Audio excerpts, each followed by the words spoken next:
ఊరంగట్లో తీసుకున్న కూరగాయలు ఇవి. టమాటా ఎట్లా? ఇట్లాంటి అంగడికి వస్తే చాలు కంపల్సరీ ఏరుకొనే తీసుకోవాలి. మా అంగడిలోనైతే ఏరనిస్తారండి, వేరే దగ్గర అయితే ఏరనియరట. ఈ పావు కిలో ఇవ్వవా?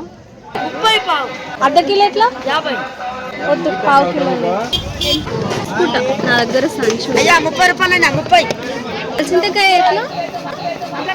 కొత్తిమీర కూడా కనిపించింది, సో ఇది కూడా తీసేసుకున్నాను. నాకు అదే డౌట్ వస్తుంది. లేదు లేదు, వేసుకున్నానికి డబ్బులు ఇచ్చి మర్చిపోయినా.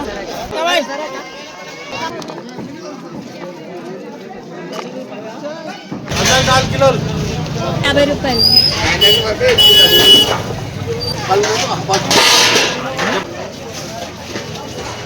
500 తీసుకెళ్తే కరెక్ట్ 1 రూపీ మిగిలింది. 500 రూపీస్తో మా ఊరంగడిలో ఉన్న కూరగాయల వీడియో లింక్ డిస్క్రిప్షన్లో ఉంది, ప్లీజ్ చెక్ చేయండి.